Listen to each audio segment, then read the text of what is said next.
Finally, a story about the endurance of the human spirit. Journalist Kati Marton has written about a new memoir about the childhood she spent in her native Hungary under repressive communist rule. Marton spoke earlier with Bob Schieffer. Take a look. And Kati Marton is here because her new book, Enemies of the People, My Family's Journey to America, is just out. And Kati, this may be the most interesting of all the books you have done. Thank you. Because it's really your story and how your parents got here. And it really is a reporter's story because they were reporters. They were, and so am I. This is the most painful and personal book of the 7 that I've written because I had to research my own story. I was warned off it because what I had to do to find out the truth about my own history was to apply for the secret police file that the Hungarian government kept on my parents. And once you do that, you're opening a Pandora's box. Turns out for 20 years, my family was under total surveillance, and most astonishing, everybody in our inner circle, from our babysitter to the janitor in our building, were informing on us. Acts of betrayal that took my breath away. And this is because, your father was an AP reporter and your mother was UP. UP. So they, in a sense, were competitors. And they were arrested when I was 6 years old, and my sister and I were placed in a foster home while they were in a maximum security prison. They were tried and convicted as CIA agents. The U.S. government got very involved. All this I learned, Bob, in the files, that this was a huge Cold War story.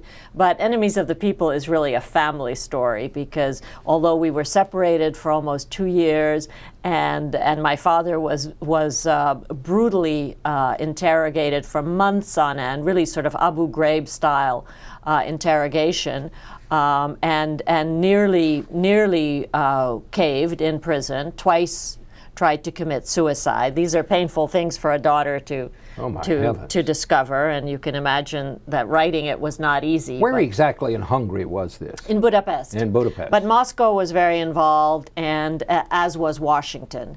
And we were pawns in the much bigger Cold War chess game.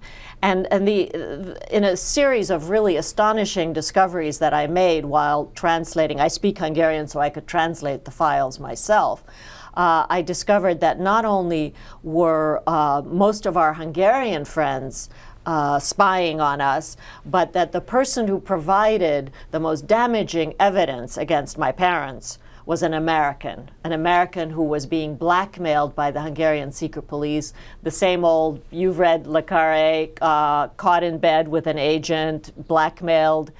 And I confronted some of the people in my book, some of the people who were informing on my parents, including a colleague, a fellow journalist, who had been sent here to Washington. We were already safe and sound, and we had escaped from Hungary.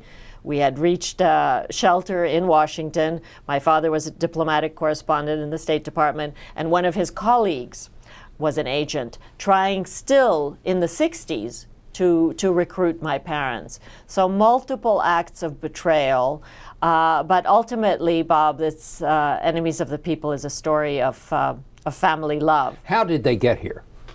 Complicated. We tried the usual way.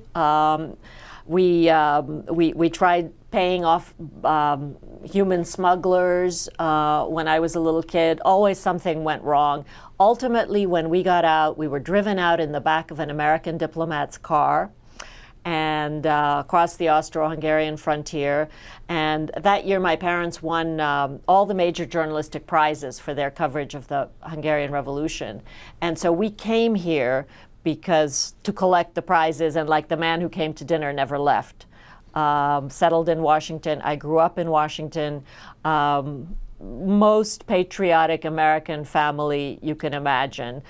I think the most painful thing for my parents was that it was indeed an American who ultimately led to their arrest and trial. But it's a story of multiple betrayals, but ultimately with what we need today, a happy ending. You found out some very surprising things about your own heritage. Yes. Well, my problem was that I didn't have enough history. My parents had too much history. My parents were survivors of the two cataclysmic events of the 20th century, fascism and communism. They barely survived the Nazis. My grandparents did not. My grandparents perished in Auschwitz, a fact that I only learned when I was researching another book. I was 30 when I discovered that my grandparents were of Jewish background. I was raised as a Roman Catholic. My parents thought that they would safeguard their children by keeping their heritage from them. No sooner had my parents survived the Nazis than they signed up with the new enemy, the United States, in the Cold War. When people would cross the street to avoid being seen with an American, my parents brazenly flaunted their pro-Americanism. And this was, their reckless behavior was something that I've had to come to terms with, because they had, two young children. I'm the younger daughter, and ultimately both of them were led to prison for their reckless conduct. And this is one of the things.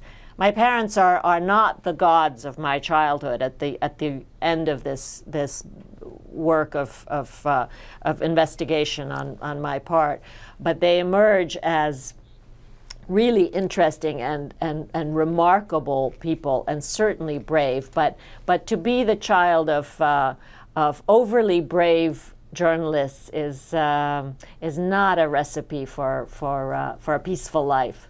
What a remarkable story. The name of the book is Enemies of the People, My Family's Journey to America.